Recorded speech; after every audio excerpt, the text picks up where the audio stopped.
தான் தன்னோடு வாழ்ந்தவளுக்கே ஒரு வீட்டை கொடுப்பதற்கு, வாழ்வதற்கான ஒரு வழிய செய்ய முடியாத இந்த விஜயினால், ஒட்டுமொத்தமாக இருக்கின்ற தாவேகாவுல இருக்கிற பெண் பிரதிநிதிகளுக்கு என்ன தத்துவத்த சொல்லிக் குடுக்க போறாரு? அவர் ஒரு மிகப்பெரிய தூய சக்தி நான் சொல்லிக்கிறதுனால, இந்த விஷயம் வெளிய வருது. இதுக்கு எல்லா பெண்கள் அமைப்புகளுமே கண்டனம் தெரிவிக்கிறோம். தமிழ்நாடு பெண்கள் இயக்கம் சார்பாகவும் கண்டனத்த தெரிவிச்சுக்கிறேன். ஏன்னா,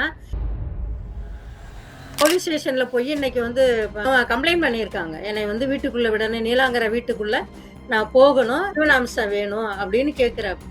அவங்க இல்ல இல்ல என் புருஷனோட விஜயோட தான் நான் இருப்பேன்னுலாம் கேட்கல இப்ப.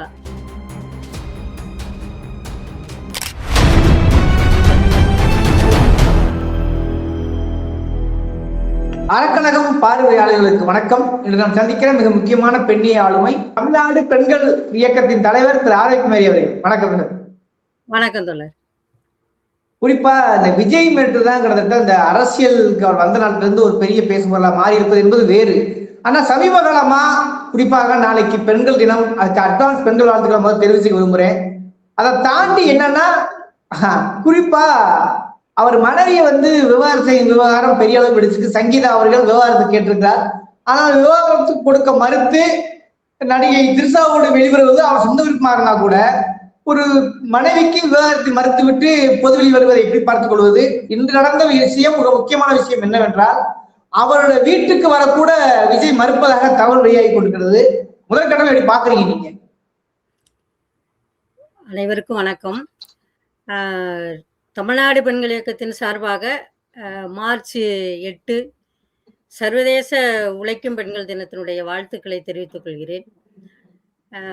பெண்கள் தினம் அப்படிங்கிறது பலராலையும் பலவிதமா கொண்டாடப்பட்டு இருக்குது. இன்னைக்கு ஒரு போராட்டத்தினுடைய இரத்தத்தினுடைய கரையில் தோய்ந்ததுதான் அந்த பெண்கள் தின வரலாறு என்பது. இன்றைக்கு பெண்கள் ஓரளவேனும் சுதந்திரமாக பேசுவதற்கு, படிப்பதற்கு, எழுதுவதற்கு, கருத்து சொல்வதற்கு, வீட்டை விட்டு வெளியே செல்வதற்கு, உள்ளே வருவதற்கு பல உரிமைகள் இன்றைக்கு கிடைக்கப்பட்டிருக்கிறது என்றால், அது பல்வேறு உயிர்களை பலி கொடுத்திருக்கோம். பல்வேறு கட்ட போராட்டங்களை எடுத்திருக்காங்க. அந்த போராட்டத்தினுடைய விளைவுகள் தான் இன்னைக்கு எல்லாரும் பெண்கள்லாம் கொஞ்சமாவது பேசுறதுக்கான உரிமை பெற்றவர்களா இருக்கிறோம்.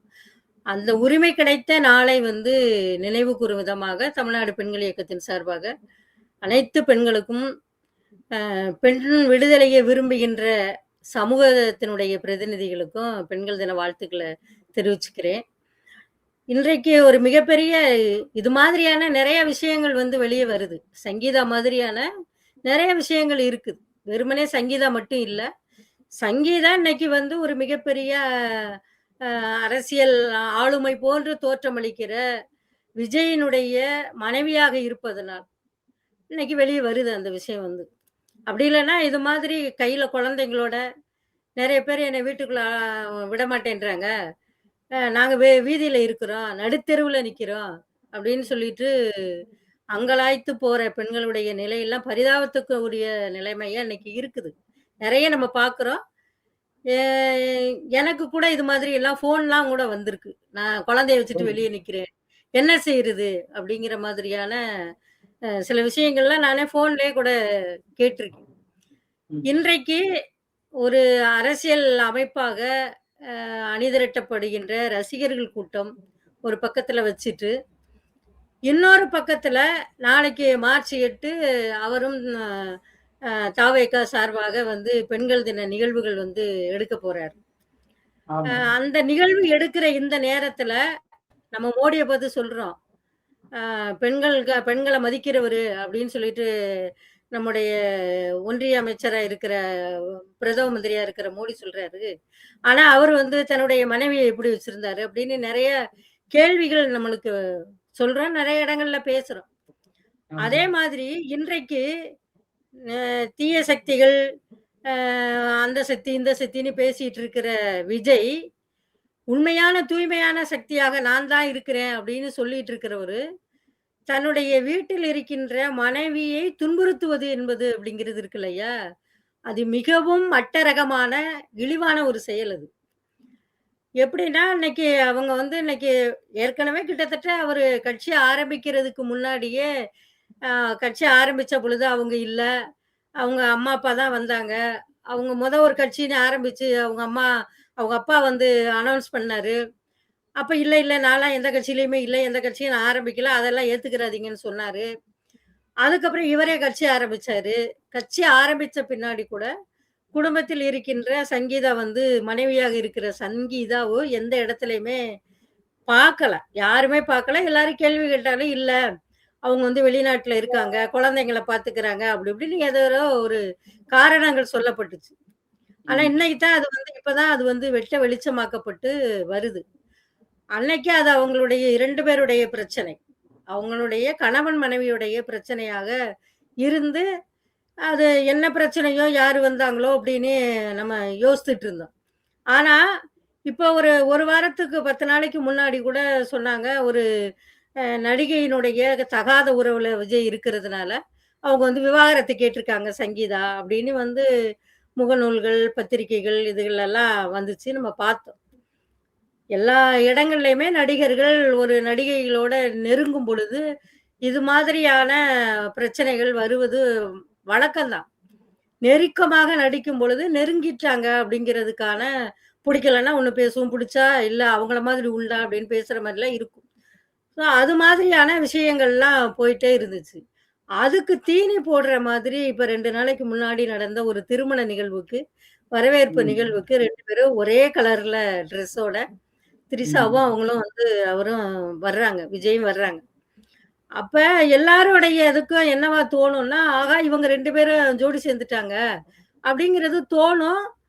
அது இன்னும் கொஞ்சம் கூடுதலான விரிசலை தான் விஜய்க்கும், சங்கீதாவுக்கும் வந்து உருவாக்கும். அப்ப அவங்க பேசி முடிக்கக்கூடிய அந்த விஷயத்த, பொது வெளியில வந்து அசிங்கப்படுத்துவது அப்படிங்கிறதுக்கு ஒரு தைரியத்துக்கு வந்திருக்குது விஜய். நான் என்ன வேணாலும் பண்ணுவேன். நீ எங்க என்னைய தடுத்து பாரு பாப்போம். நான் ஆம்பள. நான் என்ன வேணாலும் செய்வேன். எங்க நீ செஞ்சு பாரு பாப்போம். அப்படிங்கிற மாதிரி சாதாரண மனிதர்கள் வந்து சவால் விடுவாங்க இல்லையா? அது மாதிரியான ஒரு செயல வந்து சில்லித்தனமான, சில்லறத்தனமான ஒரு செயல் இது.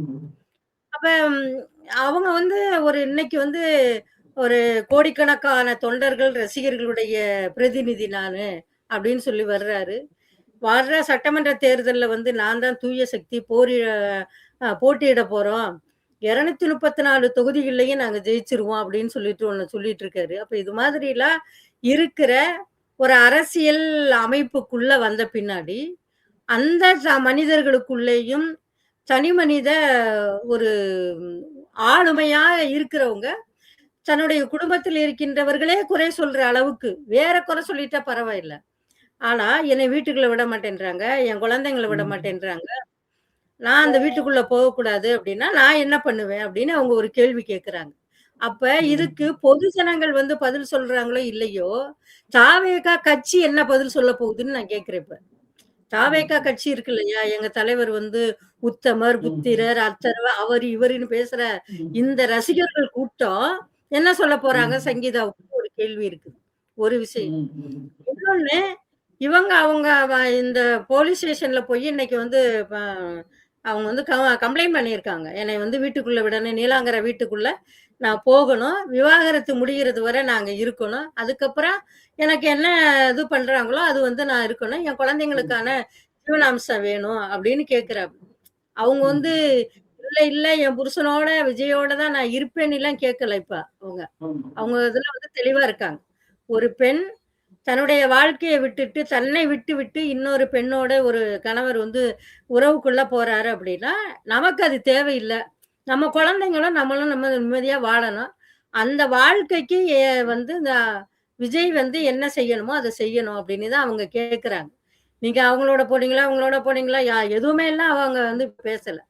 என்ன கேட்கறாங்கன்னா, தனக்கான வா வாழ்க்கைக்கான உரிமை என்னவோ, அத வந்து மட்டும் தான் இப்ப கிளைம் பண்றாங்க அவங்க வந்து.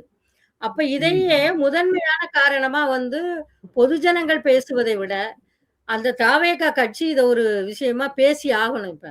தாவேகா கட்சியில இருக்கிற பெண்களையே வந்து நெறைய பேர் வந்து வீடியோ போடுறாங்க. நான் வந்து ஆமா, விஜய்க்கு பொண்டாட்டியா கூட இருந்துட்டு போறேன்னுலாம் பேசுறாங்க. இதெல்லாம் வந்து ரொம்ப ஆமா. அதீதமான உணர்ச்சியினுடைய உச்சக்கட்டத்துல இருந்து தன்னுடைய சுயமரியாதையை இழந்து போற ஒரு விஷயம். இன்னைக்கு ஒரு 17, 18 வயசு பிள்ளைங்களா இருக்காங்க. ஆனா, ஆமா. அவங்களுக்கெல்லாம் ஓட்டு உரிமை இருக்குதா என்னன்னு கூட தெரியாது. ஆனா, அவங்க வந்து பேசுறாங்க. நாங்க விஜய்க்கு பொண்டாட்டியா இருந்துட்டு போறோம். நாங்க தங்கச்சியா இருந்துட்டு போறோம். அண்ணனா இருந்துட்டு போறோம். எல்லாமே இருக்கலாம். ஆனா, ஒரு அநாகரிகமான பொது வெளியில பேசுவதற்கு ஒரு விஷயம் இருக்குது. அத பொது வெளியில எப்படி பேசணும்னு ஒண்ணு இருக்கு. அப்ப இப்படிப்பட்ட ரசிகர்கள் கூட்டம் தானே தவிர, பால் ஊத்திட்டு அலையறாங்கல்ல. இன்னைக்கும் கட் அவுட்ட ம். வச்சு அவங்களுடைய ரசிகர்கள் வந்து என்ன பண்றாங்க? ஒரு நடிகனுக்காக என்ன செய்றாங்க? பால் ஊத்துறாங்க. அதுல செத்து போனவங்கலாம் நெறைய பேர் இருக்காங்க. கட் அவுட்டுக்கு பால் ஊத்த போயி, கீழ விழுந்து செத்து போனவங்கலாம் இருக்காங்க. ரஜினியா இருக்கலாம், விஜயா இருக்கலாம், அஜித்தா இருக்கலாம். யாரா வேணா கூட இருக்கலாம். அப்ப இது மாதிரியான ஒரு சினிமா மோகம். தன்னுடைய ரசிகர்களுக்கான ஒரு மோகத்துல இருக்கிற பெண்கள், குறிப்பா வந்து நான் பெண் பிள்ளைகள சொல்றேன். பெரிய பசங்களெல்லாம் நான் சொல்லல. அவைங்க வந்து குத்தாட்டம் போடுறாய்ங்க, செய்றாய்ங்க அதெல்லாம் வேற. ஆனா, பெண் குழந்தைகள் வந்து 16, 17 வயசுல இருக்கிறவங்க வந்து, நாங்க இப்படி இருக்கிறோம், இருந்துட்டு போறோம், என்ன அப்படின்னு வந்து பொது வெளியில தன்னுடைய சுயமரியாதையை இழக்கக்கூடிய அளவுல வந்து பேசுவது, முகநூல்ல பதிவிடுவது, YouTubeல பதிவிடுவது அப்படிங்கிறது வந்து ரொம்ப அநாகரிகமான செயல் அது. இந்த அநாகரிகமான செயலை பெண்கள் சுயமரியாதையோடையும், சுயத்தோடையும் இந்த சமூகத்துல விடுதலைக்கான போராட்டத்துல இருக்கிற பெண்கள் எப்படி இருக்கணும்? எப்படி கடந்து வரணும்? அப்படிங்கிறத அந்த தாவேகா கட்சியினுடைய நிலைப்பாடு என்னன்னு தெரியல. அதான் அதோடைய இதுதான் வந்து இந்த கூத்துலாம் நடக்குது. அப்படி இல்லன்னா தெரியும். நடக்கிறதுக்கு இது ஆமா. எந்த அது ஒரு தெரியலங்கிறீங்க. ஓகே. அது எந்த கட்சி தெரியலங்கிறீங்க. ஆனா ஆனா அவங்க வந்து மகளிர் கொண்டாட்டத்துக்கான ஏற்பாட பண்றாங்க. அதுலயாவது விஜய் வந்து சங்கீதாவுக்கு பதில் சொல்லுவாரா? அது சங்கீதா விவகாரத்தை ஏற்பாரா? இல்ல அதை தாண்டி வீட்டுக்குள்ள வந்து சங்கீதா விடுவாரான்னு இருக்குல்ல. ஒரு நீங்க மகளிர் உரிமைக்கான விஷயத்தை பேசும்போது தன் மனைவிக்கு என்ன உரிமை வழங்கின கேள்வி வந்து இயல்பா. அப்ப அந்த கூட்டத்தில் என்ன பேச வாய்ப்பு இருக்கு? சங்கீதா நிலையை அடுத்து என்ன ஆக வாய்ப்பு இருக்குன்னு ஒரு கேள்வி இருக்குல்ல. சங்கீதாவ பத்தி பேசுறதுக்கு அந்த மகளிர் தின நிகழ்ச்சி அவங்க ஏற்பாடு பண்ணல. சரியா? ம். சங்கீதாவ பத்திலாம் பேச மாட்டாங்க. இது மாரி 1000 சங்கீதாக்கள் இருக்காங்க. ஆனா, சங்கீதாவ பத்தி ஏன் சங்கீதாவுக்கு நீங்க ஒண்ணும் பண்ணலையேன்னு யாராவது கேட்க போறாங்களா? அந்த ரசிகர் கூட்டத்துல. நீங்க வந்து பெண்கள் தினம் அன்னைக்கு வந்து நம்ம மகளிர் தினம் கொண்டாடுறோமே, இதுல அந்த அக்கா சங்கீதாவுக்கு என்ன நீதி இருக்க போது தலைவரே அப்படின்னு யாராவது கேட்க போறாங்களா? யாரும் கேட்க போறதுலாம் இல்ல. அங்க விசில் அடிச்சா இங்க விசில் அடிப்பாங்க. அங்க துண்டெடுத்து குத்தாட்டம் போட்டா இங்க துண்டெடுத்து குத்தாட்டம் போடக்கூடிய ஒரு லெவல்ல தான் இன்னைக்கு அந்த தாவேகா கட்சி வந்து இருக்குது. அது வெறும் ரசிகர்கள் கூட்டத்தை உள்ளடக்கியது தான். அரசியல் அரசியல் புரிதலோடு, உள்ளுணர்வோடு இருக்கிற கூட்டமா அது இல்ல. அதனால அது அப்படிதான் இருக்கும். சங்கீதாவ பத்தி கேட்டு சங்கீதாவுக்கு நிக்க போறதுலாம், அந்த மகளிர் தின நிகழ்ச்சியில நடக்க போறது இல்ல. சங்கீதாவுக்கு அவர் பதில் சொல்ல போறதும் இல்ல. அ இத மாரி இதுல எதிர்பார்த்தோம்னா அது தப்பு. ஏன்னா, அது வந்து அவங்க கட்சியினுடைய பெண்கள் தின நிகழ்வாக கொண்டாடுறாங்க. அவ்வளோதானே தவிர, ஒவ்வொரு மார்ச் 8 அதே மாதிரி எப்படி மே 1ஆம் தேதி அ ஒடுக்கிக்கிட்டு இருக்கிற முதலாளியே இன்றைக்கு மே தின நாள் அப்படின்னு அறைகூவி விடுறானோ, அதே மாதிரி தான் தாவேகா கட்சியினுடைய தலைவரா இருக்கிற விஜய், தன்னுடைய குடும்பத்தில் இருக்கிற தன்னுடைய மனைவியை துன்புறுத்திக் கொண்டு, அதற்கான நியதியே வழங்க முடியாத ஒரு சூழல்ல இருக்கிற விஜய் வந்து, பெண்கள் தின நிகழ்ச்சி பத்தி, பெண்கள் விடுதலை பத்தி, பெண்கள் எப்படி இருக்கணுங்கிறத பத்தி பேசப் போறாரு. அவ்வளவுதான் அங்க நடக்கப் போகுது. அதுக்கு எதிர்கேள்வியாக கேட்கிறவங்க யார் இருக்க போறாங்க? அந்த கூட்டத்துல போயி. யார் பேசுவா? பேசுவதற்கான தளமா அது இல்லன்னா இல்ல. பேசுவதற்கான நபர்கள் இருப்பாங்களா? அப்படின்னு சொல்லி பார்த்தா கூட அது இல்ல அங்க. இப்ப யாரு கேள்வி கேட்க போறதும் இல்ல. அதுக்கு பதில் சொல்ல போறதும் இல்ல. தானா பதில் சொல்லுவாங்களா? சொல்ல மாட்டாங்க. நான் வந்து இப்படி தப்பு பண்ணிட்டேன் சங்கீதாவுக்கு. அதனால நான் இனிமேல் வந்து வீட்டுக்குள்ள விட்டுக்கிறேன். என்னோட குழந்தைங்க அப்படின்னு சொல்லப் போறாரா பொது வெளியில? எந்த ஒரு அரசியலமைப்பு தலைவர்களும் அப்படி சொல்லப் போறதே இல்ல. ஏன்னா இது இந்த சமூகம் வந்து ஆணாதிக்க சமூகம். ஆணாதிக்க சமூகத்துல இருக்கிற இன்னும் ஆதிக்கம் கொண்டவர்களாக இருக்கின்ற கட்சியினுடைய தலைமையா இருக்கிறவங்க எப்படி இருப்பாங்கன்னு நம்ம யோசிக்கிறதுக்கே வியப்பா தான் இருக்கும் அது வந்து. சொல்லுவாங்க அப்படின்னு எதிர்பார்க்கலாம் முடியாது. பதில் சொல்ல போறதும் இல்ல. பதில் சொல்லுவாருன்னு நம்ம எதிர்பார்க்கிறதுக்கும் முடியாதுங்க. இப்போது என்ன செய்ய காத்திருக்கீங்கன்னு ஒரு கேள்விகளும் வருது. மாதர் சங்கம் கூட கண்டனம் தெரிவிச்சிருக்காங்க. இப்ப சங்கீதாவுக்கு அவங்க பணக்கார பெண்மணியாக ஒரு மேட்டுக்குடி பெண்மணியாக இருந்தா கூட அவங்க நிலைமையே இன்றைக்கும் இப்படித்தான் சொன்னா, அப்ப கேட்பாரற்று பொருளாதார பின்புலமாக இருக்கக்கூடிய பெண்கள் நிலை என்னன்னு ஒரு கேள்வி வருது. ஒரு பொது வழியில ஒரு மிகப்பெரிய பிரபலத்தோட மனைவிக்கு எதை நிலைமைனா, நாளைக்கு பெண்கள் நிலைமை இன்னும் நாளைக்கு வந்து மார்ச் 8 பெண்கள் தினம் கொண்டாட என்ன அர்த்தம் என்ற ஒரு கேள்வியில் வந்துருது.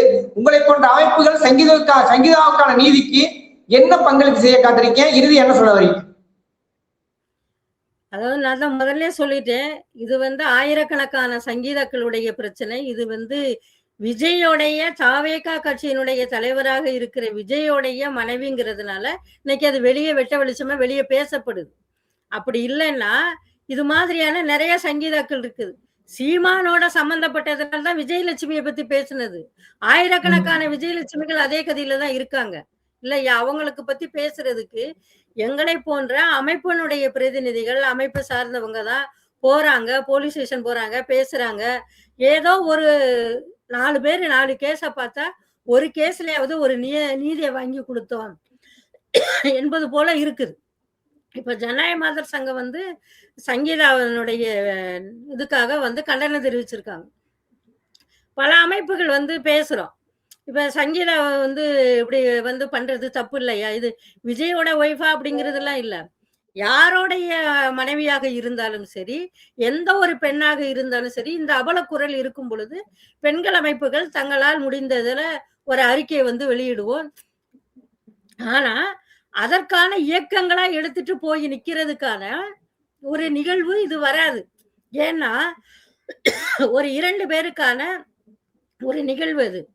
இந்த 2 பேரும் தான் டைவர்ஸ் வாங்கிக்கிறணும். இந்த 2 பேரும் தான் குழந்தைங்கள பார்ப்பதற்கான ஜீவனாம்சம் அப்படிங்கிறத ஒண்ண கொண்டுட்டு வரணும். இத பொது வெளியில வந்து இது மாதிரி இருக்கணும்னு சொல்ல முடியுமே தவிர, அந்த பெண்ணுக்கு நீதி வழங்கணும் அப்படிங்கிறதுக்காக விஜய் வந்து தாவேகா கட்சியினுடைய தலைவர். அதனால அவருக்கு எதிராக போராடுறோம்னு சொல்லிட்டு போய் நிக்கிறது இல்ல. ஏன் நம்ம வந்து சீமான பேசணும்? விஜயலட்சுமிய வச்சு. சீமான் வந்து ஒரு கட்சியினுடைய தலைவர். அந்த கட்சியினுடைய தலைவரே தன்னோட இருந்த ஒரு பெண்ணை எப்படி அவமானப்படுத்துறாரு? அப்படிங்கிறதுக்காக விஜயலட்சுமிக்காக வந்து பேசணும். ஆனா விஜயலட்சுமிக்காக மட்டுமே நின்னு பேசணுமா? இல்ல. விஜயலட்சுமியை போன்று ஆயிரக்கணக்கான பெண்களுக்கான ஒரு பிரச்சனையா அதை எடுத்துட்டு பண்ணுவோம் அப்படின்னு சொல்லிட்டு சொன்னோம். ஆனா இன்னைக்கு விஜயலட்சுமியா யாருமே வர்றதெல்லாம் கிடையாது பெண்கள் அமைப்புகளை தேடி. நீங்க வந்து எங்களுக்கு செய்யுங்க அப்படின்னு கேட்கறது இல்ல.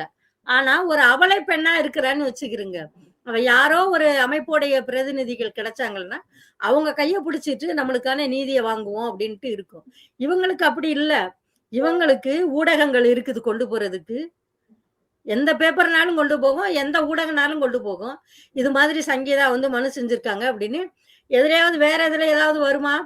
எங்கேயோ ஒண்ணு போய் கலெக்டர் ஆபீஸ்லயோ, போலீஸ் ஸ்டேஷன்லயோ, கமிஷனர் ஆபீஸ்லயோ, எஸ்பி ஆபீஸ்லயோ போய் தகராறு ஆயிருச்சுன்னா, அந்த பெண்ணுக்கான நீதிக்கு வேணும் அப்படின்னு சொல்லிட்டு ஊடகத்துல வரும். எல்லா பெண்களுடைய விஷயங்களும் ஊடகத்துல வர்றது இல்ல. அது மாதிரியாக இந்த சங்கீதா வந்து விஜயினுடைய மனைவியாக இருப்பதனால், இன்றைக்கு விஜய் வந்து ஒரு கட்சியினுடைய தலைவராக வலம் வருவதனால், அவர் வந்து ஒரு மிகப்பெரிய தூய சக்தி நான் சொல்லிக்கிறதுனால, இந்த விஷயம் வந்து வெளியே வருது. இதுக்கு எல்லா பெண்கள் அமைப்புகளுமே வந்து கண்டனம் தெரிவிக்கிறோம். தமிழ்நாடு பெண்கள் இயக்கம் சார்பாகவும் கண்டனத்தை தெரிவிச்சுக்கிறேன் நான். ஏன்னா, இந்த சங்கீதா ஏழையா, பணக்காரரா அப்படிங்கிறது நாங்க சொல்லல. பெண்ணுக்கான உரிமை. இந்த பெண்ணுக்கான அந்த வாழ்வுரிமைக்கான விஷயத்த வந்து செஞ்சு குடுக்கிறதா இல்லையா? அந்த 2 குழந்தைங்களுக்கும் விஜய் தானே அப்பா.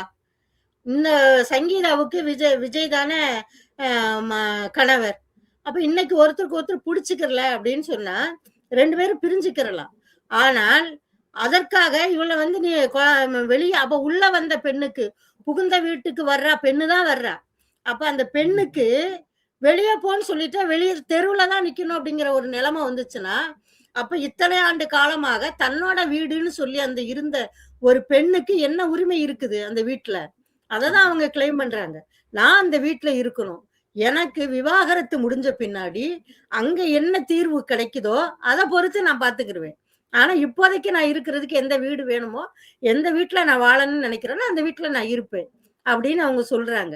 அப்ப ஆனா அத மறுக்கிறாப்ல விஜய் அப்படின்னு சொன்னா, ஒரு சாதாரணமாக தன்னுடைய மனைவிக்கு தான் வாழ்ந்த தன்னோடு வாழ்ந்தவளுக்கே ஒரு வீட்டை கொடுப்பதற்கு, வாழ்வதற்கான ஒரு வழிய செய்ய முடியாத இந்த விஜயினால், ஒட்டுமொத்தமாக இருக்கின்ற தாவேகாவுல இருக்கிற பெண் பிரதிநிதிகளுக்கு என்ன தத்துவத்த சொல்லிக் குடுக்க போறாரு? எந்த விடுதலைக்கான போராட்டத்துல அவங்கள ஈடுபடுத்த போறாரு? என்கின்ற கேள்விதான் எங்களை போன்ற பெண்கள் இயக்கங்களுக்கு இருக்குது. அதுதான் வந்து இதுல இந்த சங்கீதாவுக்காக எல்லா பெண்கள் இயக்கங்கள், பெ ஜனநாயக விரும்பிகள் எல்லாருமே வந்து குரல் குடுக்குறாங்க. சங்கீதாவுக்கு வந்து நீதி கிடைக்கணும் அப்படின்னு நிக்கிறாங்க. ஒருவேள சங்கீதா வந்து ஏதோ ஒரு பெண்கள் அமைப்போட போய் நின்னுட்டு, எங்களுக்கான நீதிய குடுங்கன்னு சொல்லி கேட்டா, விஜய்ங்கிறதுனால மட்டும் நிக்கிறது இல்ல. அந்த பெண்ணுக்காக அந்த அமைப்பு நிக்கும். எந்த அமைப்புனாலும் நிக்கும். பெண்கள் அமைப்புகளா இருக்கிறவங்க யாருனாலும் சரி, நாங்க மட்டும் இல்ல, ஜனநாயக மாதர் சங்கமா இருக்கலாம், மா இது மாதர் சம்மேளனமா இருக்கலாம், வேற எந்த அமைப்புகளாக கூட இருக்கலாம். பெண்கள் அமைப்புகள், பெண்ணியவாதிகளாக கூட இருக்கலாம். அவங்களுக்காக நிக்கிறதுக்காக போவாங்க. அது ஒண்ணு நடக்கும். ஆனா ஜெனரலா இருக்கும் பொழுது, அவங்க தான் எதிர்கொள்வாங்க அத. அமைப்பு கிட்ட வந்துருச்சுன்னா அவங்க எடுப்பாங்க. இல்ல ஓகே. அமைப்பை மீறி அவங்களோட வந்து பண்ண முடியும் அப்படின்னா, அவங்களால பண்ண முடியும் இன்னைக்கு. அவங்களால வழக்கறிஞர் வச்சுக்கிற முடியும். அவங்களால அதுக்கு அடுத்த கட்டத்துக்கு என்ன மூவ் பண்ண முடியும்னு யோசிக்க முடியும். ஒரு பெரிய குழுவ வச்சு சிந்திக்க முடியும். எல்லா பலமும் உள்ளவங்க தானே சங்கீதா. எந்த பலமும் இல்லாத ஒரு அப்ராணியான, ஒண்ணுமே தெரியாத ஒரு ஆள் கிடையாது. ஸோ அவங்களுக்கான விஷயங்கள அவங்க வந்து பார்ப்பாங்க. ஆனா இது ஓகே. இது கண்டனத்துக்குரிய விஷயமான்னா, கண்டனத்துக்குரிய விஷயம் என்பதை எல்லா அமைப்புகளும், எல்லா பெண்கள் அமைப்புகளும் இந்த கண்டனத்தை தெரிவிப்போம். தமிழ்நாடு பெண்கள் இயக்கமும் அந்த கண்டனத்தை தெரிவிச்சுக்கிறோம். ஓகே. இது வந்து விஜய் மட்டுமல்ல, சங்கீதாக்கள் ஒரு உதாரணம் தான். பல சங்கீதாக்கள் சொல்றீங்க. அது மட்டும் இல்லாம ஒரு அரசியல் ரீதியா வந்த ஒரு பெண்களுக்கான ஒரு மனநலத்தை போகக்கூடிய இவருக்கு வந்து அருகதற்கான கேள்வி முன்வைக்கிறீங்க. அதை அப்படியே மக்கள் பார்வைக்கு விட்டுவிடுகிறேன். இந்த விவாத சொல்ல அறக்கல் நேரம் ஒதுக்க மாட்டேன். நன்றி.